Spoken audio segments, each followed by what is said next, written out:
I'm coming. Ah, hello. Come in. I am Sharisse, keeper of the sacred library. You must be here about the tiny bookcase. Then follow me. I've sent 2 adventurers out to find stories. So join me here by my crystal ball, and let us see where they are now.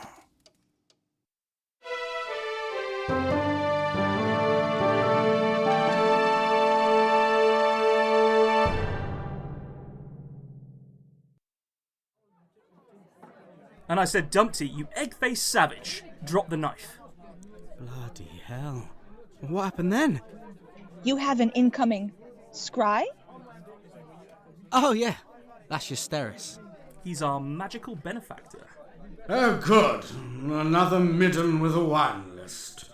What's this one called? The electric butterflies. Really? How unique. And you would be? I'm Sharisse Zeroonian, and I'm a writer and a filmmaker. Oh, so you'll definitely have a story for me then. You can bet your beard. Well, he won't do that. I do.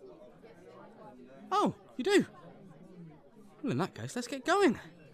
Ben, you start us off. This time, it's The Last Bullet. Sure thing. Let's tell some stories.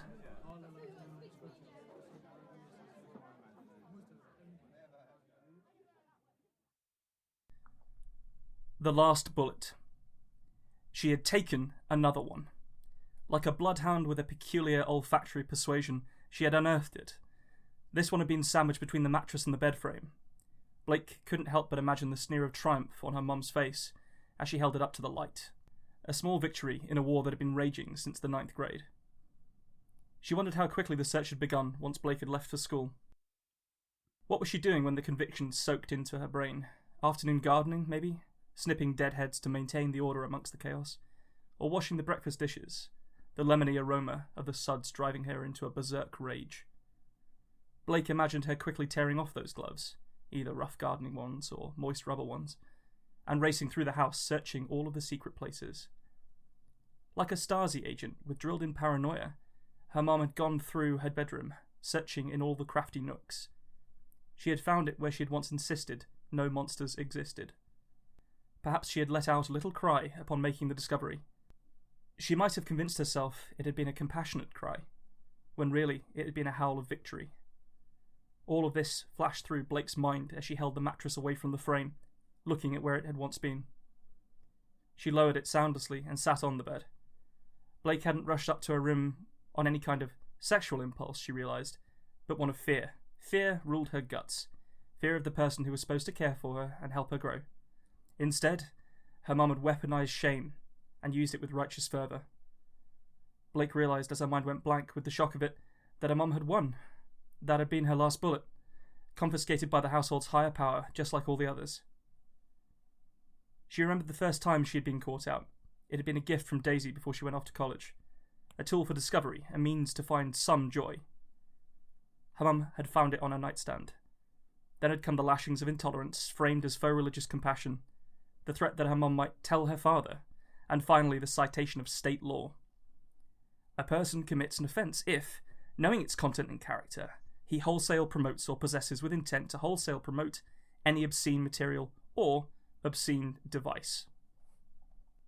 She remembered the scattered feelings of confusion forming into mind-blanking terror. Her arbiter had declared it not only morally wrong, but somehow implicated her in illegal activity. A ferocious ban on shopping trips and a sudden loss of privileges followed, as if she had been breaking windows or smoking. It had been enough to stop her for a month. At school, she had listened to the others talk about it confidently, without any fear. Blake had felt despondent. That feeling had slowly grown into a defiant anger. She had begun ordering them online. Different speeds and settings, bright colours and attractive designs. Low-profile humming so she could keep coming. Her very own personal resistance in the belt-buckle state where the motto is friendship. Blake had amassed a serious collection. Each one served as a little sign that she could be in control of her life. Some of them were never used. Others had seen use in rare moments of solitude or daring. All of them had been hidden, sequestered in increasingly devious locations. Blake had not known that her mum was capable of total war, but that was before the woman had begun checking Blake's packages and confiscating what she found. Neither of them could speak a word about what was going on to each other after that first time. Internally, they sought for dominance of the issue. Externally, they sat and watched TV with Pop. The war had raged on through her senior year. One by one, her store of bullets had been depleted. With her website supply lines cut, and mandatory backpack searches becoming the new normal, Blake had watched her collection wither. She had begun to move them if she feared they might be discovered. Day after day, she obsessed over them. Her determination was matched only by her mum's. As their war of attrition continued, it made meaningful conversations impossible. It poisoned all family meals. It left the warm and caring environment of her early years in tatters. And now she had taken the last one. As Blake came out of the shock, she realised that she already had a plan. She didn't need courage anymore, she had rage. With careful familial manoeuvring, she arranged a lift with her Pop so that she could meet some friends at Era Coffee, near the old hospital cemetery. From there, she was fairly sure she'd be able to find it. It was somewhere the others had talked about. A few had even been inside. As he pulled up outside the coffee shop, her Pop had turned the engine off. His creased face looked concerned as he turned to look at her. "Everything okay? I feel like I haven't seen much of you, and you'll be leaving soon." In a distracted but heartfelt manner, she spoke to him for a few minutes about college and school. Reassured, he started the engine back up as a sign that she should get out, and waved goodbye. Blake went into the coffee shop and bought a takeout latte. She knew she had about an hour before he would come to pick her up, and her destination was only a quarter of a mile away. But that meant that she would have to leave time to get back here as well. The walk took her alongside a long straight road. With every car engine whine, she felt the fear of discovery creep up her spine. The dusk light began to fade, and the oncoming car headlights blazed white as they flashed past. Finally, she reached the little strip of shops. One touted vintage clothes, another specialised in fixing woeful tattoos. Among them were a handful of bars, each vying for her attention with striking colours or intriguing names. As darkness truly claimed the sky, she saw the neons flicker to life above the single-storey establishments. Nestled in this small satellite of alternate life was her destination. It had a neon sign of its own, bright green against the purple night. Forbidden. The letters called to her, and she smiled at the O, which was represented by an apple. Blacked-out windows spoke of the painfully interesting contents they concealed. The old fear of being caught welled up in her, but she shoved it down by letting herself feel the hurt again. She took a deep breath as she walked towards the door. The fumes from passing cars and the slight tang of the urinals at the bar next door filled her nose and mouth. Blake coughed as she pushed open the door and stepped inside. A wall of fetish wear greeted her. Wet-look hoods with a hole only for the mouth dangled alongside gags for the revealed orifice.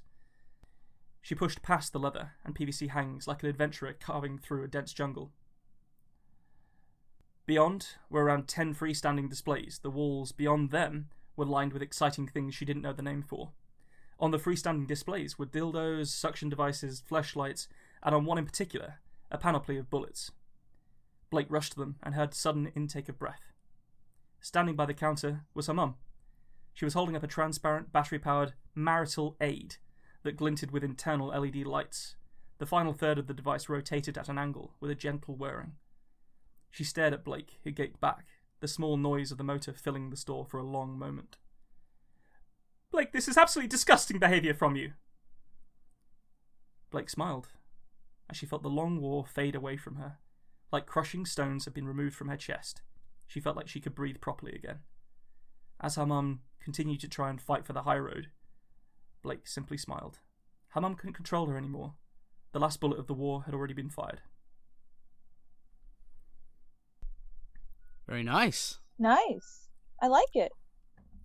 So, my brain went there too. I didn't end up writing that story. Interesting. But it did end up on the bullet as a sex device. Yeah. Oh boy, I didn't do. You both did that. I didn't do that. I didn't do it, so it's okay. Oh, you did? Oh, you didn't? Oh, okay. Sorry about that. I can drop the concept because I didn't use it, but I had this fantastic idea about two women dueling to the death with dildos Oh, over the boy. last bullet on Black Friday, and I thought it's just too my ludicrous. goodness. I can't write that. That does sound fun, though. That'd be Yeah. funny. Maybe we should shoot it at some point. Oh my goodness. I would love to shoot that. Absolutely.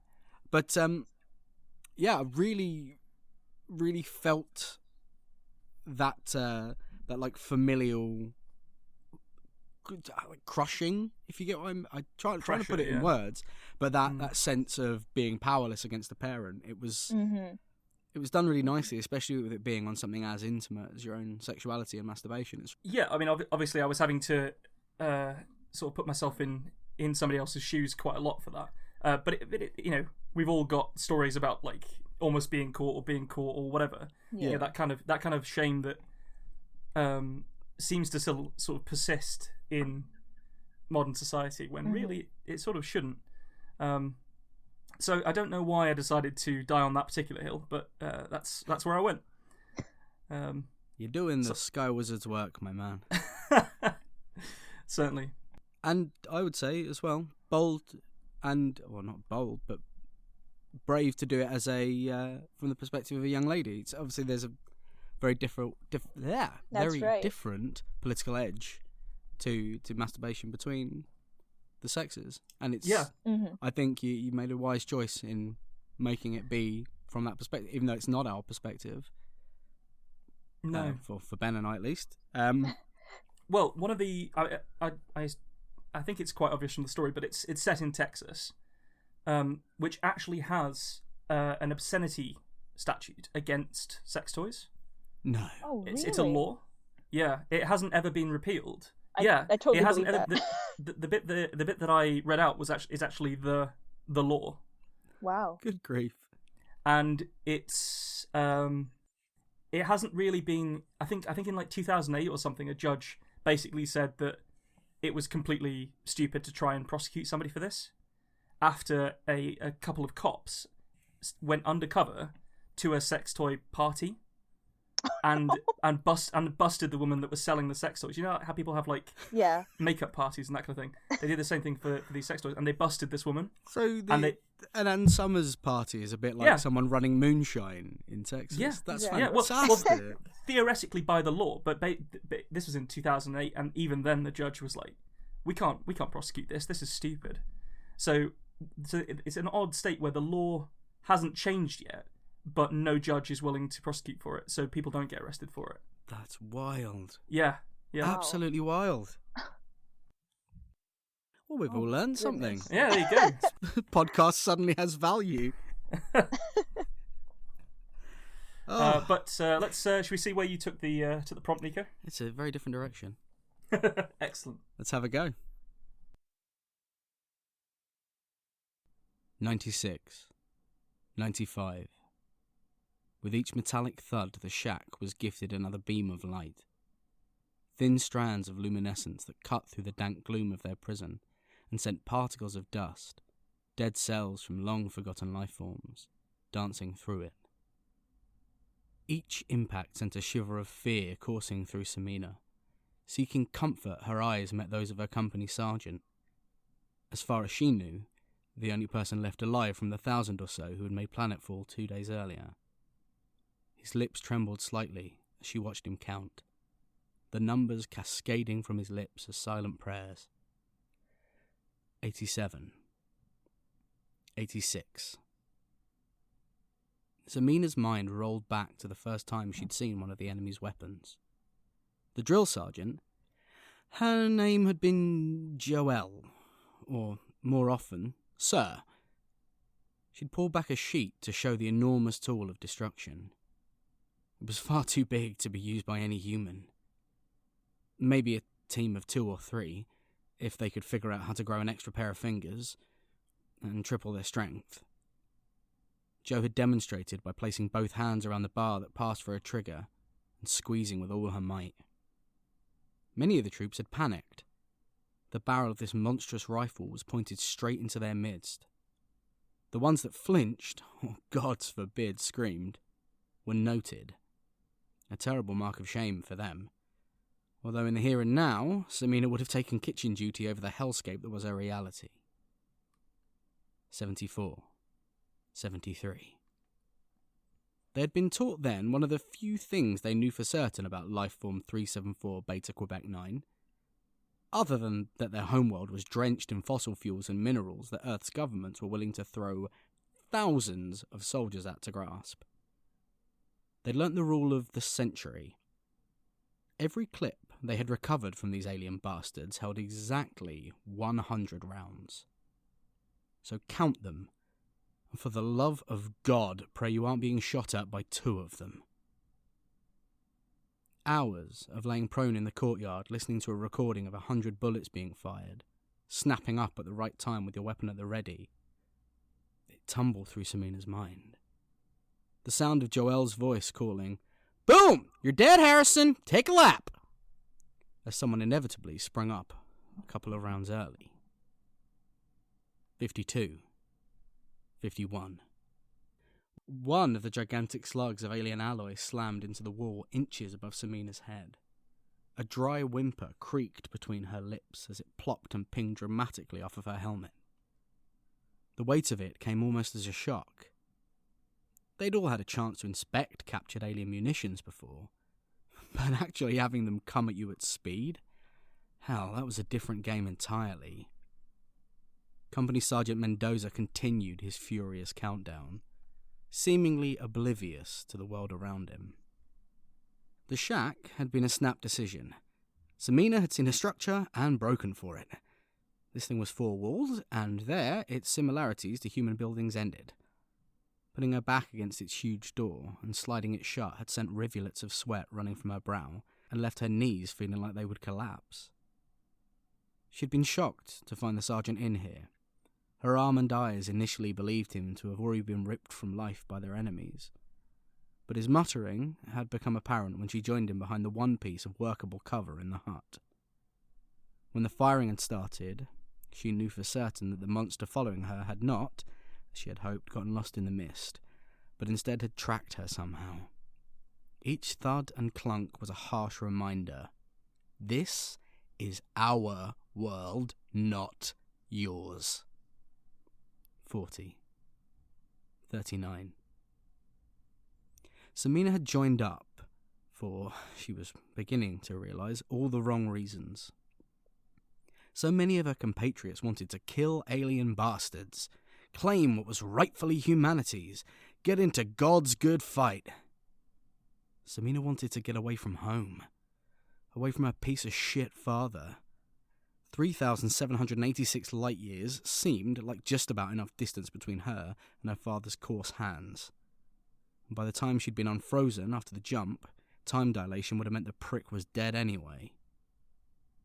Her cheekbones stung in the now, the thud of the bullets landing sending fiery recollections of her father's strikes through her.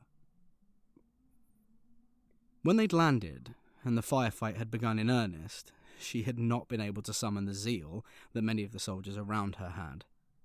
That righteous fury that had held their fingers wrapped tight around triggers, even as gargantuan monsters had obliterated them while they stood. So she had run, as hard and as fast as her legs would carry her. The fine red vapour that had once been members of her unit coated her until she was slick and crimson. Only the clear streaks her tears left showing her human flesh, goose-pimpled and quivering. 20. 19. The sergeant was absent-mindedly loading his pistol. She watched the clip slide in. His eyes were still fixed on some point in space. Perhaps he saw his home, or he was painting a mental picture of the firing range on which they had trained. 18 feet of plywood with a target on its chest seemed like an easy job to the trainees. They joked about these huge fuckers being almost impossible to miss. None of them had seen one alive before planetfall. Sure, they'd seen various parts of them floating in vats. They'd even had the chance to watch Dr. Willis take one apart. Its blood was thick and hissed when it met the oxygen-rich atmosphere. Semina remembered its twin hearts. One in the chest, one in the hips, each with an accompanying brain, making 3, including the head. It would be too big to live otherwise, the good doctor had said. It'd make it easier to blow its fucking brains out, the soldiers had said. In reality, it made them bigger. Faster. 12. 11. Samina thought about her mother, her soft, sweet singing voice that had, in times long past, been the warm wind in the glittering dreamland that lay between waking and sleep.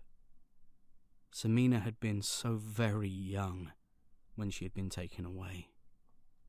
Her father said it was by Allah. She was pretty sure it was by his unforgiving fists. She had become his vent then. His anger had painted her soft skin purple and blue, not that anyone would have known underneath her traditional garb. Taking that off and donning a uniform had been her first step to freedom. And, it appeared, death on a cold, lonely, inhabited alien planet. Still, better here than in some squalid apartment crushed by heat and her father's rage. Right? 2. 1. Mendoza seemed to mechanically swing to his feet, the word 1 flushing him with life. Samina didn't have time to call out, to grab him. This was a common fault among the soldiers she trained with.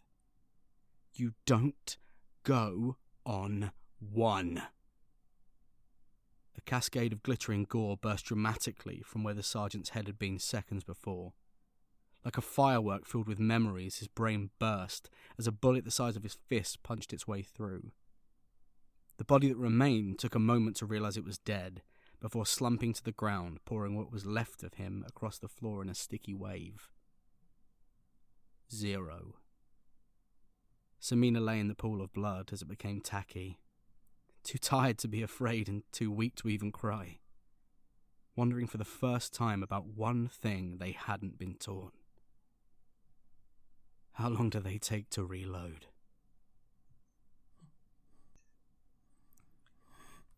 Wow. I like that one too. I find it interesting that when you say traditional garb, there was like a religious connotation of that. Is that what you meant? Yeah. Yeah. Interesting. I find that you both kind of use that in your stories too. Yeah, true. Yeah. Yeah. Must be something going on there. It's almost like we link religion and war in some ways.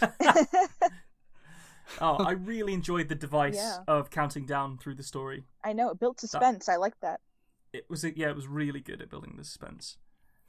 I'm glad it worked, because that's where it started. I thought I really want to count down the bullets, but how do you fit that around a story? So I'm glad that it went. I also felt that it hung together nicely as a piece of science fiction as well, like softish science fiction. Quite similar to my first story from the podcast, I think. Yeah, I would agree. Where the humans have gone somewhere to get the resources, and but from a very different angle, general down to grunt. But I really like that. I think they had like a really sort of, I could almost taste the gore. I think there must have been like 12 different descriptions of just horrible bits things. Of people. Yeah. I think so I had two main things I was listening to while I wrote, which were the Starship Troopers soundtrack. I was just about to mention Starship Troopers. District 9. And I think loving both of those movies, I think a lot of it comes down to, I really like it when it's not, we've gone there and we're going to win because humanity's the best. It's so much more compelling when humans get somewhere and go, oh, those are big. Oh, no. I was definitely getting a bit of a Joe Haldeman Forever War vibe as well. Oh, I'll take that compliment. Yeah. Just like with the nature of the technology and not being prepared for the foe that you've been sent to meet. Yeah. Yeah, because at least the first one is entirely about, well, not entirely, but partially about how time dilation affects military advance. Yeah. So you might set off and you're the biggest gun in the sky, but by the time you arrive, you're 20 years behind. Yeah. Which is a really cool concept. I've always liked it. So I liked the hints of it in this one. I think. Yeah, very good story. Thank you. Mm-hmm. Yeah. I think that makes it time to have someone who's clearly not as unhinged as we are tell a story. Anyone who's been listening across these is going to be terrified of us by the end. Well, no, mine is now, this is a huge change because mine, I think, is pretty boring compared to those two. Don't say that. Don't say that. No, I don't believe it. I refuse to believe it. Yeah, I absolutely do not believe it. Well, it's not sci-fi or anything kind of like that at all. I interpreted bullet as being more of an abstract thing in this one. So it's not like it's almost, well, I am just about to read it. So let me pull it up. You don't Here need to go. prove that you're a writer and we're not before you've even started. Abstract concepts? What do you mean? Bullets are bullets. I can't even Well, spell it that. wasn't like I had. It is the complete opposite of what we just heard. Let me say. Oh boy, this is. All right, let me see if I can follow that. This is called. We love a tone shift. Let's have it. Let's go for it. This is called Butterfly Touchdown, 2002. Everything I ever needed to know about life, I learned from Eastern sacred texts, most notably rebirth, repurpose, 5-cent returns from one room to the next. 4 years ago, when I was an adjunct at Columbia, I worked up the gumption to finally talk to Dory after a week of eyeing her in the staff lounge of the Classical Studies department every morning. 4 years later, I stood cradling the phone in my hand, recycled butterflies fluttering under my skin, hoping she wouldn't pick up, while also praying that she would. The longer you wait, the worse it gets, buddy. Kenny, hunched over on the couch, shoveled chips into his mouth as he eyed the TV screen. The game was tied, and all it would take was one winning touchdown to seal the deal. He could have either been talking about the loaded gun half of America was sitting on, or what I was about to do. Even though he's 10 years my senior, we have been friends since my undergrad bartending days, when he, a regular at the bar and self-appointed dating expert, would give me often solicited and sometimes helpful tips. Those were the same words he had said to me when I was first contemplating introducing myself to Dory, and now, as those first-time feelings slowly overwhelmed me, they applied more than ever. "Yep," I said, the receiver growing sweaty in my grip. Eventually, I disassociated enough to press the digits, which were burned into me like wood marking, knowing that if I thought about it, I'd get nervous and accidentally dial the wrong number. I don't even know what I'd say. Small talk would feel disingenuous when we had passed enough big talk between each other to fill a novel. Perhaps I would talk about the game, which I'm sure Dory was watching, though neither she nor I had a real reason to root for the Patriots or the Rams. Like most people in New York City, we were dropped into it from our respective UFOs. She from the West Coast and I from the Deep South. We made Manhattan our home, and for a while, made a home with each other. At least, we tried to, until the rent in Happily Ever After got too high.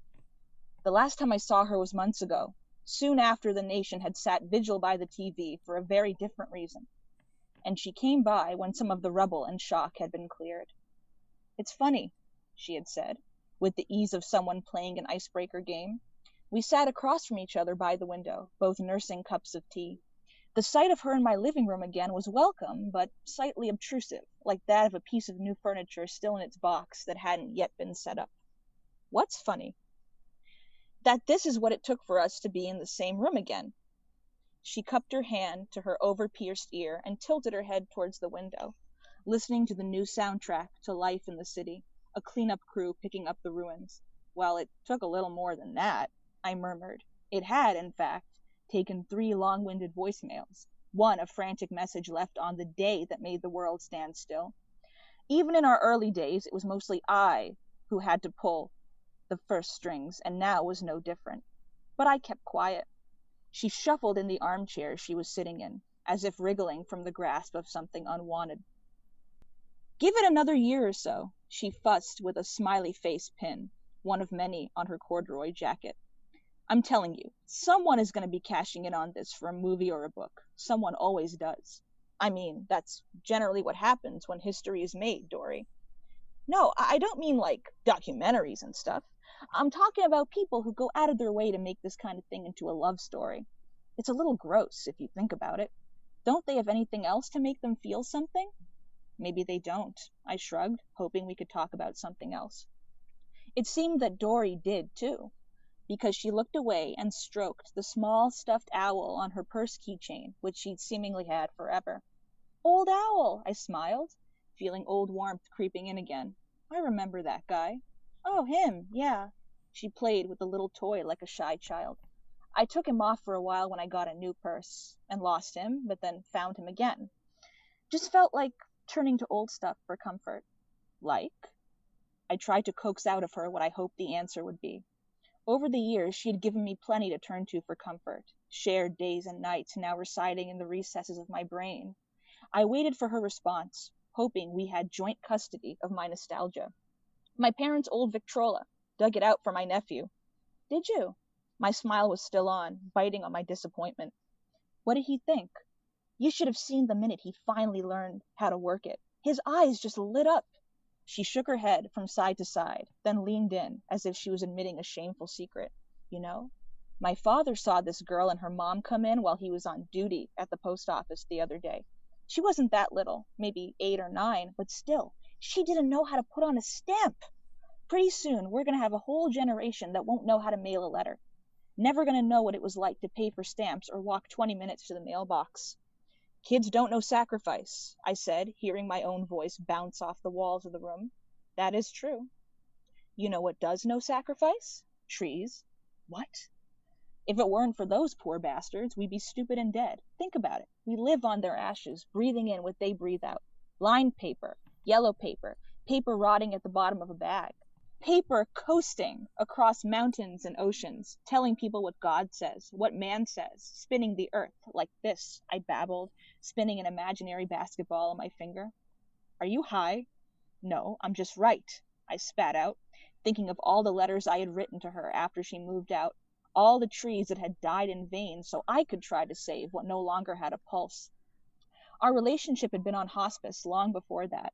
Anything physical that I gave her was met with a catatonic shiver, and anything verbal was met with dead air or a recording of something sweet. Whose fault was it? I'd like to think it was Time's. She wasn't wrong about kids and sacrifice. And that's what I had been back then. A kid. One of the main hallmarks of being fully grown is learning to love from a scale instead of a seesaw.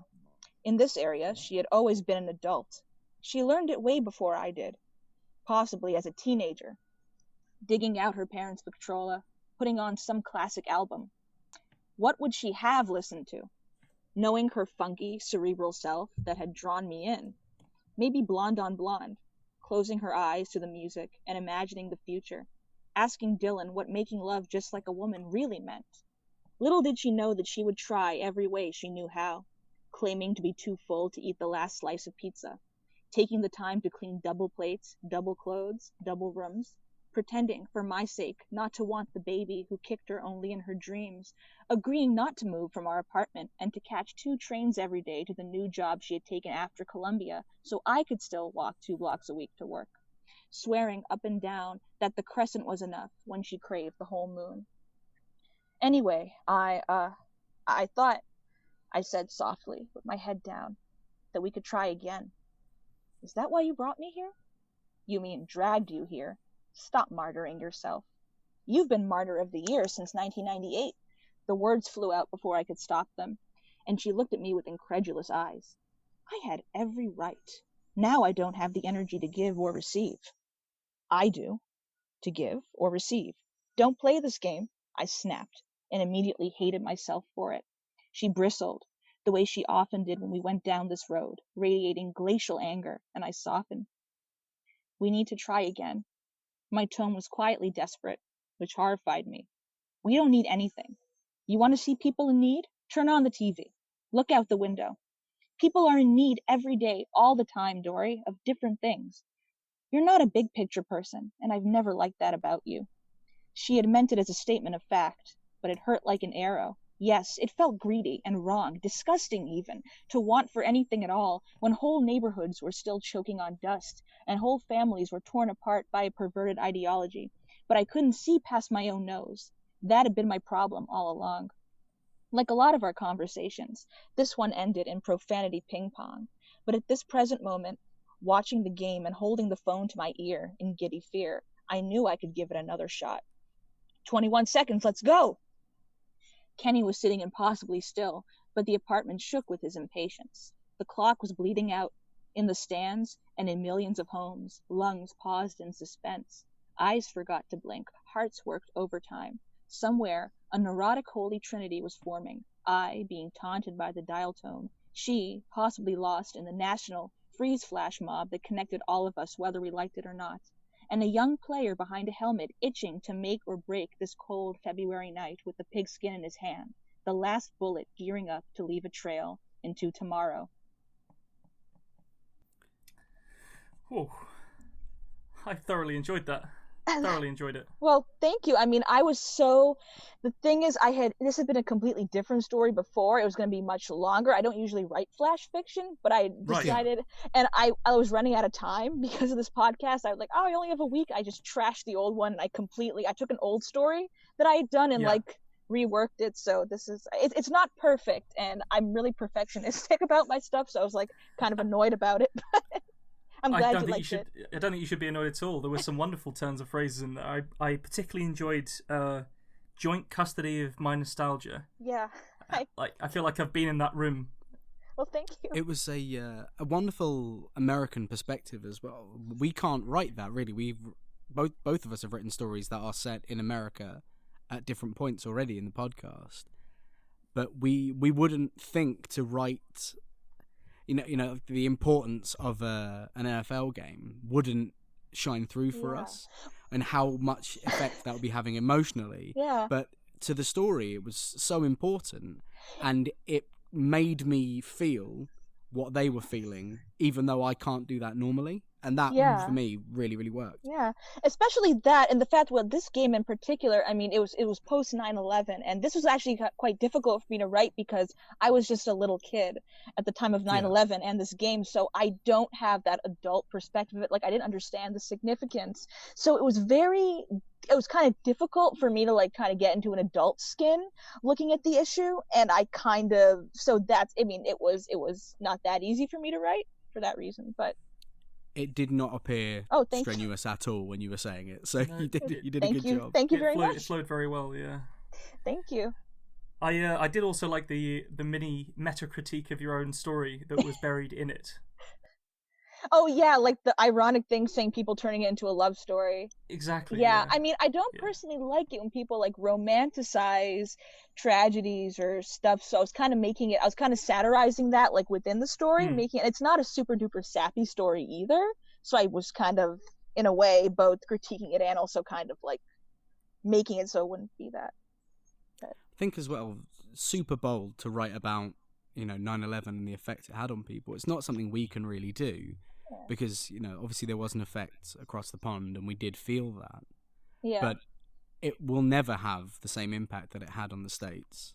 Mm-hmm. So I think having someone who can write about America in that way is absolutely fantastic for us because thank you. We just don't get that perspective. And thank you for being willing to write about something so raw and so still obviously painful for America. No problem. Do you get many Americans on this show? You're our first. Oh my goodness! Yet, wow. No. Very first. Wow. First American first story about 9/11. That was. Oh my goodness. It was perfect. Well, I actually went to Ground Zero relatively recently and was I felt like I'd been punched in the face with the emotion of it. It's so brutally sad. Yeah, I mean, I've never been there, and again, I was wondering if I could, I was thinking maybe it can draw parallels to almost coronavirus as well in a weird way because the juxtaposition of wanting, the selfishness also the character goes through of wanting to get back together and wanting her so badly when there are people out there who want much more, much bigger things, and people I was thinking they can't get back, Yeah, but it's I was thinking of that, even in my everyday life now, there are things I want now or can't get now, and I'm but I realize there's much worse things going on outside right now. Dude, I mean, I think it could also, it's almost a timeless sort of story in a way, because it can kind of relate to someone reading it now. Well, speaking of things that you want, I'm going to try and lift the mood a bit. Because otherwise we keep ending up with bleak bits in our podcast. I suppose that's quite good. But I think it's real. There you go. You have just written a pilot for TV. Yes, I I'm led to understand. Yeah, I did write a pilot, and we would like to make the rest of the episodes, but we kind of can't because of COVID, and also because what we were hoping to do is give the pilot to a network and hopefully get the funding from them. So, but that's kind of on hold right now. But yes, I did write a pilot. The rules are all changed, aren't they, for everything, not just TV, for film and for music. And Right. if you wrote something by February this year, it's probably not going to do the thing you were hoping it to do by No. October this year. It's unfortunate. It has slowed a lot of things down. But Right. you are also, I believe, so that was 1+1 is 2, Yes. the TV pilot, right? Can you tell us a little bit about it? Yes. Are we allowed to know? Yes, you are allowed to know. It's it was based off a stage play I wrote as a teenager, and we just adapted it for the screen. The original story had taken place in 1968 in Massachusetts, where I'm from, and the main character had been a woman. I have to stress, she's a fictional character. Some people think she's a real historical figure, but she's not. I made her up. Her name is Marielle Morin, and in 1968, she's 28 years old. She is a housewife. She's got a husband and a young daughter, and she also has a learning disability, which back then they could not diagnose or give any kind of help for. And so today you would call her dyslexic. And actually, in the show, which is set in modern day, she already had the diagnosis, albeit very, very late. But in the 60s, when she was a young adult, she obviously didn't have any kind of help for it. And then when she was a kid in the 40s and 50s, she had to drop out of school and just go straight into the workforce. She bagged groceries for a while. And but now in 68, it was this was kind of I wouldn't say it was the beginning, but this was when the disability rights movement kind of really started picking up, because only 1 in 5 kids with a disability could go to school back then, and the other 4 were just, Crikey, they were so low. Yeah, 1 in That's 5, exceptionally low. yeah. And but the kids who were allowed to go were just not treated well. They were kind of segregated from the rest of the student body. So things weren't quite, I mean, and today there's still issues like that, but it was worse back then. And so she and a bunch of other parents of special needs kids, they get together, they make a grassroots movement, they do rallies, they do protests to kind of improve and increase access to public education for these children. But her motive, she is a benevolent person. She does want to help, but part of it is for her own gain, because part of it is to avenge the way she was treated as a child. Like, she was ridiculed by her family, she was ridiculed by other kids growing up, and so it's almost like she wants to be on top now, and she becomes so obsessed with that she starts to alienate everybody else. Her relationships with her family suffers, her relationships with her friends start to suffer, and it's almost a look at what happens when an activist is not an entirely sympathetic person. And now that was the original story, but when we adapted it, we knew it's very expensive to shoot an all period piece. You got to get old cars or old clothes and stuff. But so we set it modern day, but we had flashbacks to the past to lessen the financial burden on us. And we adapted the story that way. Now it takes place in 2018. That's when it was written. And she is 78 by that point. And she's a grandmother, a great-grandmother. She has this whole legacy and career behind her. So her husband and her now grown daughter are writing a biography of her. And now when you're writing a biography of someone, that's a messy process, because, you got to write about the good, the bad, and the ugly, right? And especially when you're writing about your own parent, there's a lot of, hey, mom, you did this to me. Oh, no, it wasn't like that. You're remembering it wrong. I did the best I could. Like, no, well, you were really naughty at times and you deserve this. But no, I didn't. And it's like, There's nothing quite like being gaslit by your parents, I find. Oh, there's a lot of that. There's a lot of that in the show, but there's some gaslighting from the kids too. And parenting is it's the bread and butter of the show. Like, that's the main topic, and it's not just her family it focuses on her daughter's family and the issues there, and then her friend's family and the issues there. And it's more how kids, it examines how parents are not perfect people and how they can make mistakes and how children can make mistakes and how people are doomed, for better or for worse, to somehow turn into their parents. And it's just, it doesn't really, and it's unique for that reason. It's also unique because it focuses on a character with a disability, but it doesn't just focus on the disability. Honestly, she struggles more with things that are not her dyslexia. She struggles with with parenthood, with being a wife, with being a friend. Like, all those are at the forefront. So I think it's a unique show. It sounds exactly like the kind of show that I would watch. Like, Well, it does. great. Deliciously involved, like historical context, everything. Yeah. Yeah, well, I mean, hopefully we can make the rest so you guys can watch it. I do have an Indiegogo, but which I'm not We'll allowed pop some to. links for that for you when this thank comes you. out. We'll pop some on Twitter and we'll stick them in the description as well. So wherever you're listening to this, you will be able to find a link to that. Excellent, great, And thank you. not just that Indiegogo, but there is a Patreon, I believe, For a different for show. a web series that I think is this is even more geared at us, Ben. You have a web series called Sandbox Police. Well, yes, Sandbox Police. It's very different from 1+1 is 2. It's a comedy, and it's filmed entirely on Zoom. Oh, nice.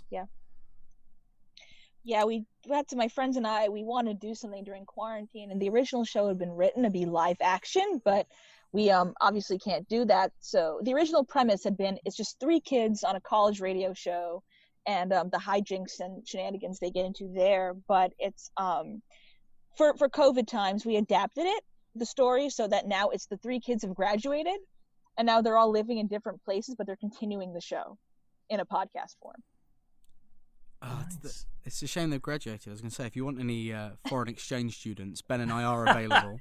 Well, we do take other we have like guests on the show who play characters. So if you want to like play an old friend or something, like who was a foreign exchange student when they were in college, like that'd be great.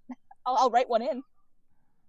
I know Ben may be less confident with it, but I'll happily be American as well. I want to see if I can pass under the Yeah, radar. you did a good absolutely American cannot pass as accent. American. In your story, you did a good American accent. It's all right. It depends where I want to be from. But Yeah, that's for right. the most part, it's okay. Just I love to do this to people. Just drop in and then not come out. I used to.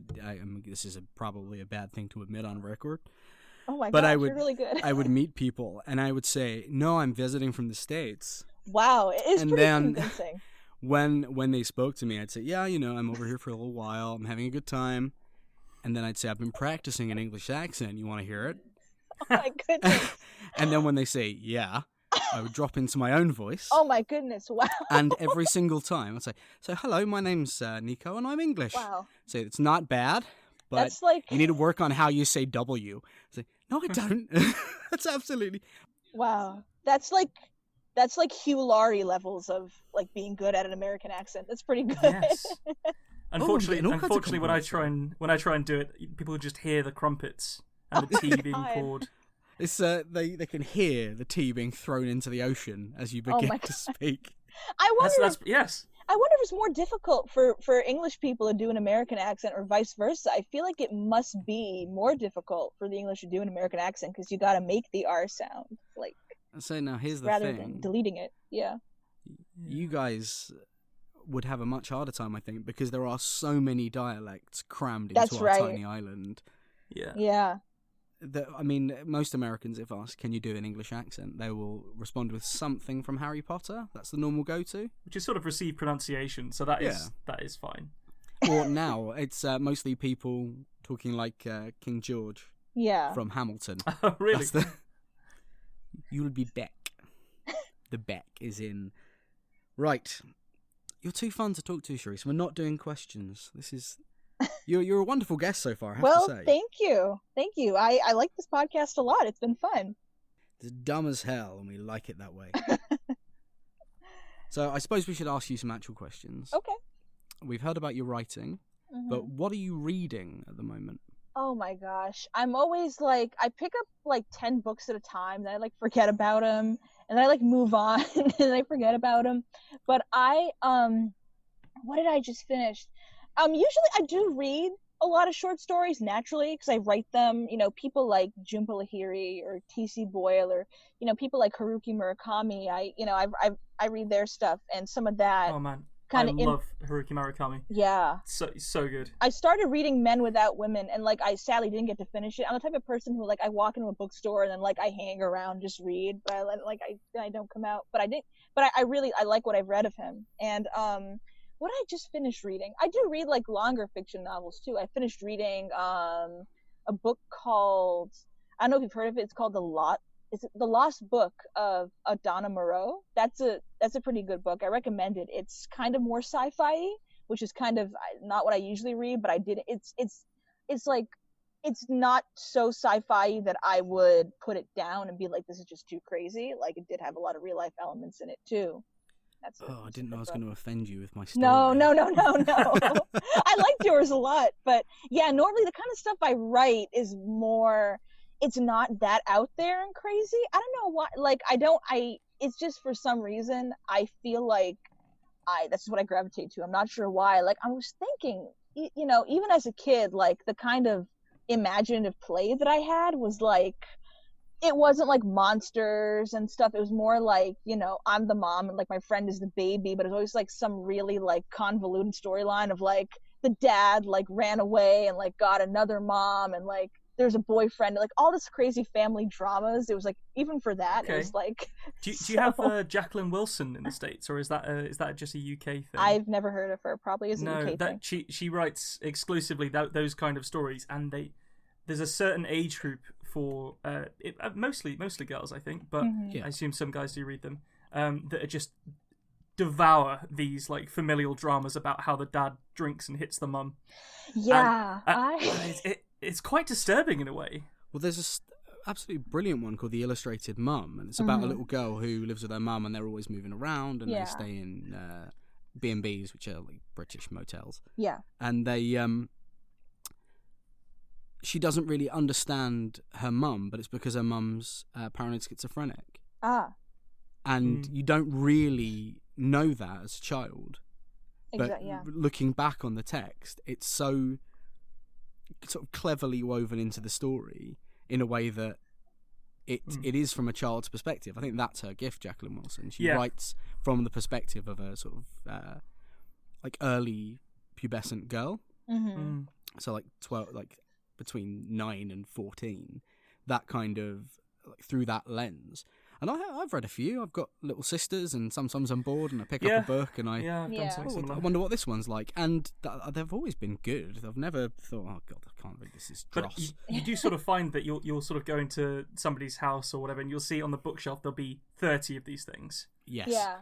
And you know exactly the kind of person that's been reading those books. I'd also, if you want to, if anyone American, but I'm going to especially recommend it to you, look up a show called Tracy Beaker. It's based familiar. on one of her books. Okay. But it's the most like middle class English thing you can possibly imagine, and I can imagine it for an American being the most bizarre. It's basically sci-fi for you. Like there is no thing that is the same. It's pretty in America. It's super wild, and it'd be interesting to hear.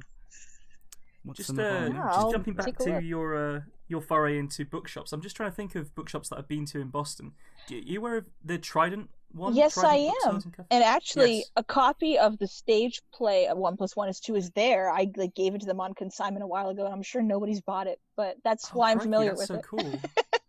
Yeah, they had a fire last year, I think, didn't they? I think was it I flooding heard or something? That. Yeah, I think it was like a cooking, because they're a cafe too. I'm sure it was like a toaster or something that went haywire, but like it was so incredibly civilized when I went there, because we have sort of cafes inside bookshops in the UK, but they're not as integrated as they are there.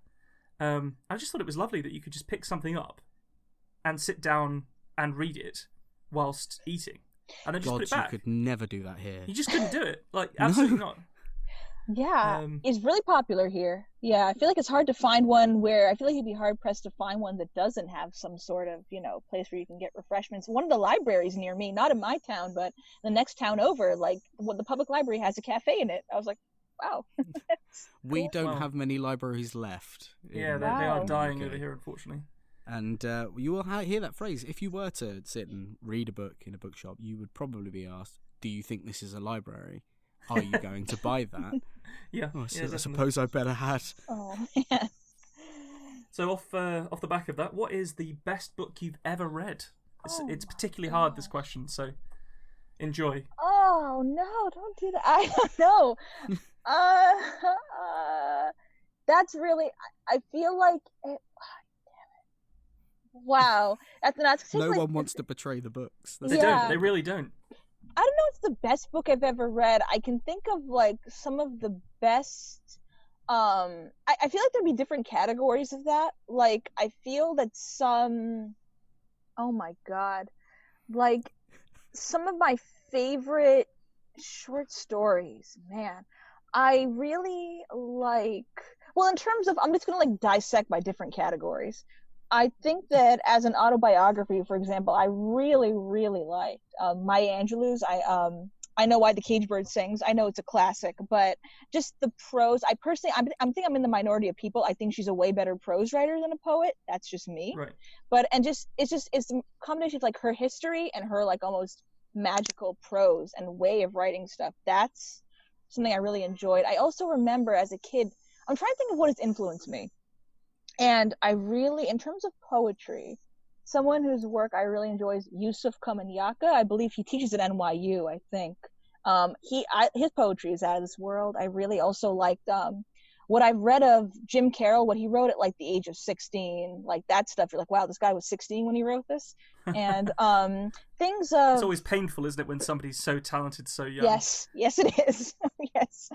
And, oh my gosh. Man, I'm trying to think of like short stories and some people who I really like for their prose. I'm trying to think of one book that influenced something I wrote. I remember when I was 15, I picked up in one of my English classrooms. It was a book called Their Eyes Were Watching God by Zora Neale Hurston. And it was, I remember like just the opening like paragraphs and stuff and just the way it was written and the way she described stuff. And it was just so... I don't know. It was something. I feel like the best writing I've ever read for me, and I can't pick one author. That's why I'm listing random people. But I think the best writing for me is one that is writing that makes me feel almost depressed, not because of the subject matter, but because I could never create something like that. Like some writing you read and you like the story and you go, but you know, I could have done that. And then you read some that make you go like, yeah, I could have never created something like that. And that for me, I think that's what makes it the best because it challenges me. Like I read stuff that I like, but doesn't necessarily challenge me to do better as a writer. But certain things you read and you're like, yeah, like this is what I want to be. And maybe I can't Time be to it. raise the bar. Yeah, exactly. If it makes you raise the bar, I think if it challenges you and it makes you raise the bar, I think then that's good. And some of the best have been like authors that I've mentioned like just a few minutes ago and I've read. So it's sometimes I will read the classic. I mean, in terms of classic short stories, you know, things like Anton Chekhov's short stories. Again, there's some of them that I really enjoy and that are emotionally really profound. The Student is one of my favorite ones. You know, for example, and I really, that's. But yeah, I could go into like different genres of books and what are my favorites from those. Like I read a lot of for nonfiction, I don't read a ton of that. I do read things that have to do with music a lot, like Oh, really? Like musician autobiographies and stuff. I really like, for example, what did I like? I liked Testimony by Robbie Robertson. That was a good one. I didn't get to finish it, but I liked it a lot. And what was another one? Blah, blah, blah. I was listening to Graham Nash's Wild Tales on audiobooks. That's one I liked as well. Again, and that's I don't know. I mean, I'm just a big music geek, and music shapes how I write a lot. So that's fascinating. Yeah. So we've talked about you raising the bar. Yeah. We're going to lower the bar now. The bar is going all the way down. It's limbo time. You might find this one hard. I'm really interested to know if you find this easier or harder. What's the worst book you've ever read? Oh God, actually, that's I don't. I you know, it's funny because I feel like I almost go out of my way to like avoid something that I can tell is going to be like a story that I'm not gonna like. So, in terms of writing, I don't know. I feel like I've read some fan fiction online that's been like, oh man. Now we're talking. But no, I'm guilty of writing. You know, I was like 15, 14. I wrote some crazy fanfic too, so I'm not gonna pass judgment on people. But like, I've read I once read a what was it? Well, I mean, I'm sure a lot of people would say this. Like the 50 Shades of Grey books, like, I wasn't reading them for enjoyment. I was reading them to, like, because everybody was saying it's so bad. And I'm like, really? Like, when people say it's so bad, like, makes me want to read it. And I was like, yeah, they're right. Like, it wasn't even, like, it just the level of the writing, and someone who you clearly would benefit from a thesaurus, like someone who says the word crap like 80 times on a page. It's like, you kind of need a thesaurus there. It's your friend. But I don't know. I'm trying to think of a worst book ever. I don't know. I really that I'd say 50 Shades of Grey. Pretty much anything that's I'm trying to think. There's certain stories I've read that, like, I've picked up a book, like, maybe at the doctor's office or something lying around, and I've, like, quit because it just seems so exaggerated. Like, a story that's almost really, really dark when there's no complexity. Like, you mentioned, you said Jacqueline Wilson. I haven't read her, but I'll check her out. But when you said, like, extremely dark stories about, like, a dad drinking and, like, hitting a mom and stuff, I feel like I do write about family trauma, but I tend to avoid making it go that, like, be that polarizing, because I feel like for example, writing a story where, like, people hate each other all the time, 100% of the time, just seems like taking the easy way out for me a little bit. Like, yeah. I feel like it's, for example, I wrote, and I should have given you links to it, and I forgot. I have a bunch of short stories that have been published, and a lot of them. That's okay. You can give us the links later on, and we can put them up. We'll put them out, yeah. And a lot of stories have been published through a newspaper called the Armenian Weekly, which is based, it's an international newspaper. It's mainly for, like, written by Armenians for. You don't have to be Armenian to read it, but it's mostly things of that interest. And they have a fiction section, which I pretty much own now because nobody, like, really submits to it. They submit to the poetry one, but not to the fiction one.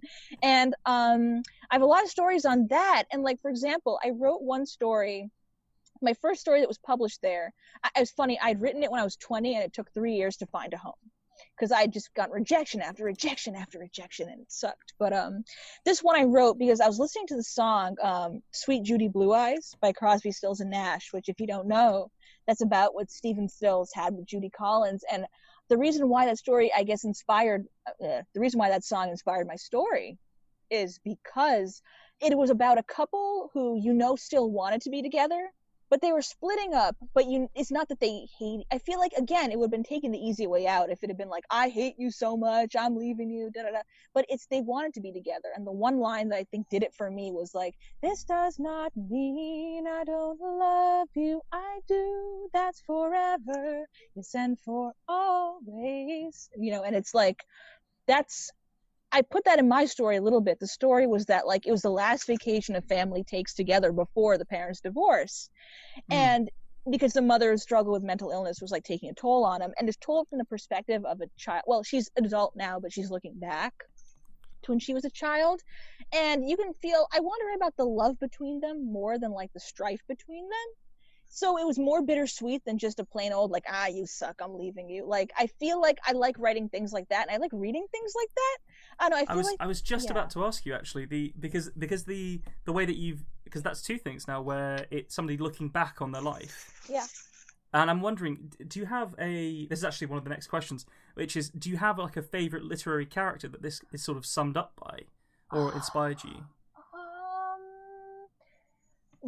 And that's tough because I feel like there are certain characters that, like, they're all there. Like, I feel like everything I write is a piece of everything I've read. And again, but I feel like most of them, honestly, I have to say the music, I think, shapes me more than actual literature. That, bottom line, I mean, a lot of what I write is based off of, this original Butterfly Touchdown 2002, it had been a story that I wrote after listening to the song, I don't know if you've heard it, On an Island by David Gilmour. And I don't think I have, actually. Yeah, it's a lovely song. There's a live version he does. It's particularly good. And he and the song, I just thinking of the original story had been two kids, like, in the middle of a snowstorm in the year 2002 at school. Like, it was a big blizzard, and, like, the parents were coming to, like, pick the kids up, and this one girl is waiting for her mom, but there's another boy in the class that, like, she also kind of had a little bit of, like, a childish crush on. And so it was that was also juxtaposed against the Super Bowl too, because it said like a few days before, and then it mentions the Super Bowl, but it had been through the lens of like people who, you know, this event that had brought them together, but that had brought the whole country together, but like it was people who were like, you know, after the sadness of 9/11 and stuff, now they were like learning to care for each other again, you know, calling each other joyfully, like bringing the country together, and like these kids were brought together in a way, like at school. And I guess the characters of the song On an Island, the way it sounds to me is David Gilmour, I think, or the speaker, you know, that he had in his head writing the song, looking back on like when they were younger and innocent, like, and sharing a moment like, remember that night, white steps in the moonlight, children again on resting swings, getting higher. Like all of that was in my head. And I was thinking of these characters. Like, I feel like most of the characters I write are not characters with like a name specifically, or that come from a particular story, but it comes from like this, you know, these nameless, like from songs, honestly. And like, that's my biggest, It sounds like you have a very kind of raw emotional connection. I do. To words, rather than, you know, any kind of perceived concept. It does, especially where music's concerned, music does speak more emotionally than it does through any kind of literary sense. Do you find that it that you get affected quite hard by literature? Like, when was the last time, like, say, you cried? Oh, at a book? Oh, I thought you were going to say at music. I can't remember the last time have I ever cried at a book? I can think of one book that made me horrified after, I can think of a book that made me like so sad and upset that I couldn't cry, that like I'd almost been numbed by it. And that book for me is called Golden Child by Claire Adam. I believe she is a Trinidadian writer, I believe. The story's set in Trinidad, and what it's about this family, and they're twin brothers, Peter and Paul. And what happens in it, as if I can remember correctly, I read it last year, is that it's Paul who goes missing. And Peter and Paul are complete opposites. Peter is like the golden child, as the book denotes. He like does everything he's supposed to do. He's high achieving. He's like the top of his class. He's like gonna go to the best schools in Trinidad. And Paul is like kind of off the rails. He's clearly got some issues going on. You know, he didn't talk for like the first few years of his life. And in the book, it begins with Paul going missing, and their quest to find Paul, and it looks back a lot on the history of Paul and Peter, and how they were very different kids, and how the father treated them very differently, and how he had a more difficult relationship with Paul, and the way I'm not going to spoil the ending, but it is horrific. And I read it and I was like, I was like, I gotta sit with this. Like, I need a shower after reading this, because it was so brutal. Again, I wish I could give it away, but I'm not. I know some people hate that. I personally don't mind spoilers, honestly. I'm the kind of person who like needs to be prepared if something awful is gonna happen. So I'm like, just tell me. I don't care. Like, I like to know. But this book, you should pick it up if you like family drama with like a gruesome and cold twist at the end. And I definitely do. Yeah, it has to be. I mean, that is how your family all died, wasn't it, Ben? Yeah, well, but let's keep that off the air, Nick.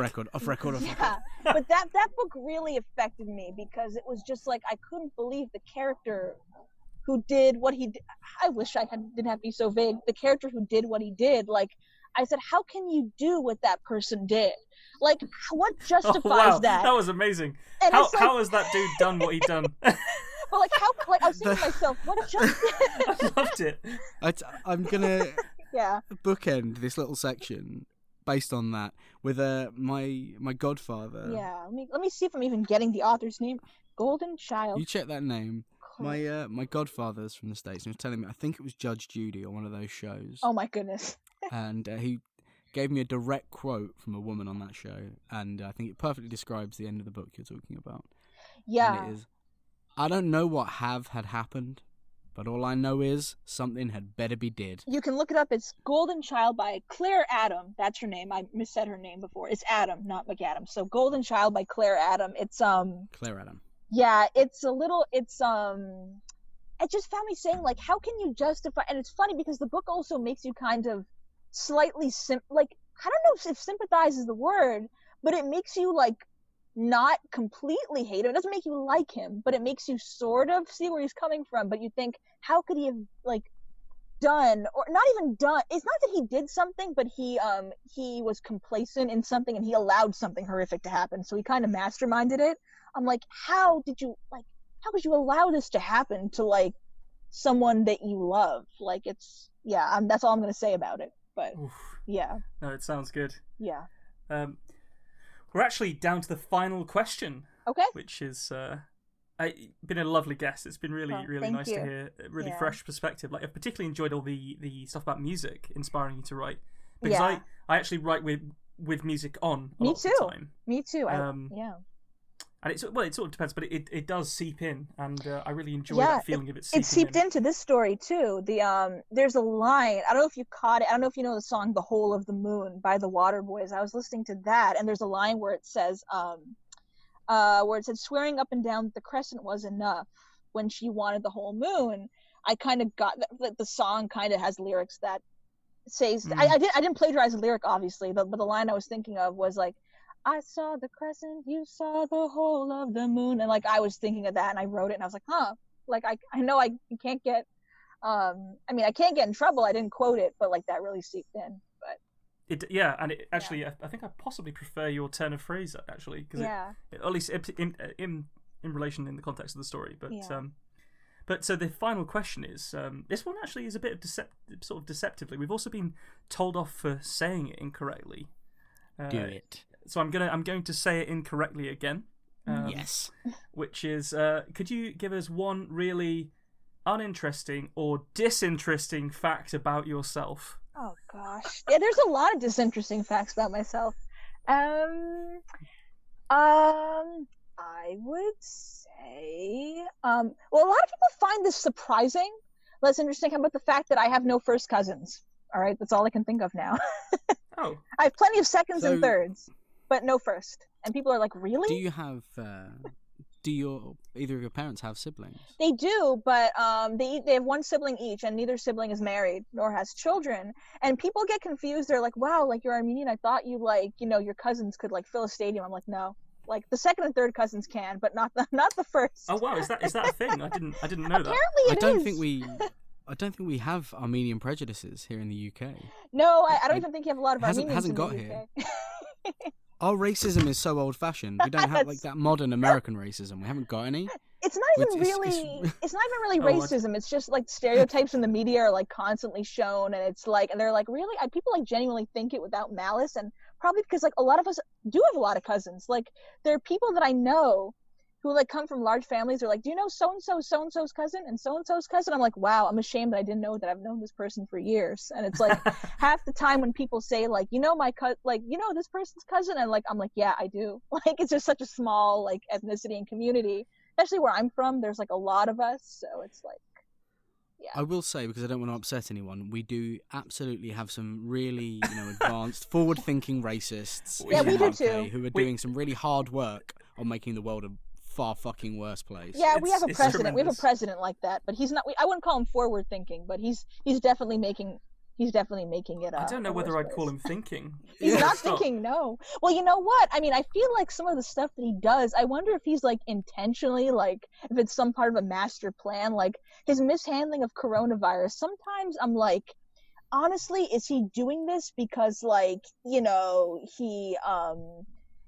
is he trying to like do something? Like I sometimes wonder if like he is trying to like distract from like the election somehow. Like people have all sorts of theories about him, but it's I suspect there's probably some sort of like staffer who is spinning it in that regard. But I really like to think of him just being absolutely terrified by the weight of his position, and he does something awful. Yeah. Goes back to his room, starts scrolling Twitter, and he's just weeping and crying because the burden of his position is so intense. And that's where it all comes from. It all comes from this place of fear and confusion and sort of, well, a lack. I mean, yeah. He like never wanted to be president. I think it's just one more thing for him to win. Like I don't think he wanted the responsibility. He even said once during an interview, like, I miss my old life or something like that. It's like, yeah, we miss your old life too. Like we all do. I don't know whether this is apocryphal, but I did hear a story about how they thought that Hillary had won in the Trump HQ, and they were like, "Oh, okay, that's cool." And then somebody told them that they won a swing state or something, and they started to panic because they were like, "We can win this. We don't actually have a plan in place to win this." Quickly, writing an acceptance speech or whatever. But probably not true. But I like to think that it's all absolute chaos behind the scenes, because it certainly looks it from the outside. Yeah, there have been some books written exposing it, and like when I visited the bookstore, like Fire and Fury is one, like inside the Trump White House, and then the book written by his niece about what their family was like, and those books were like proudly on display. People were picking them up and reading it. I was like, yeah, that's yeah. Well, it's been a bit of a roller coaster, this one. I said let's not get bleak, and then we repeatedly got bleak. We've had some fun as well. There have been some lovely high points. Sharisse, you've been a genuinely fantastic guest. Thank you. Where can people reach you if they want to say hello or tell you they enjoyed you on the podcast? On social or ask media? You to talk like Donald Trump. Yeah, where can they get you? If you want to hear me talk like Donald Trump, you can head on over to my personal Instagram, which is Mediterranean Homesick Blues, all one word. Or you just search my name, Sharisse Zeroonian, type it in, and it will come up. And you can find some Donald Trump impressions on there. You can find the COVID-19 We Are the World video on there, but it's that's one of them. I have a different one for Sandbox Police because we put out episodes on YouTube TV. I mean, not YouTube TV, YouTube and IGTV on Instagram.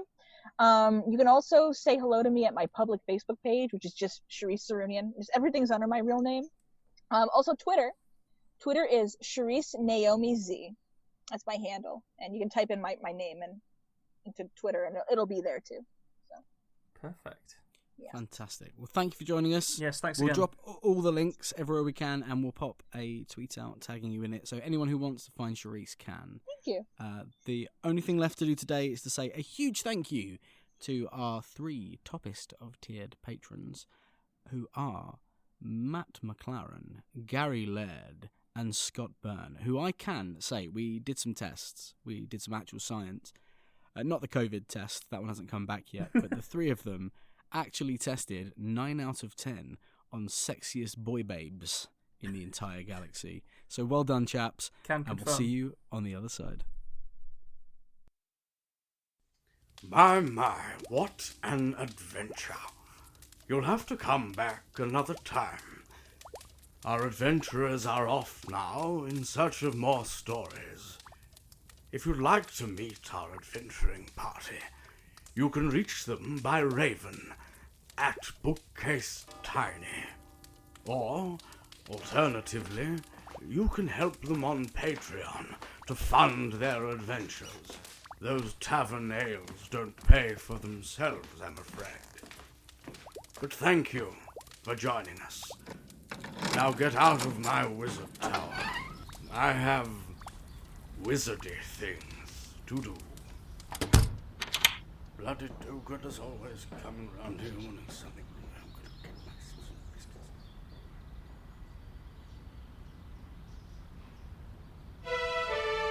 biscuits.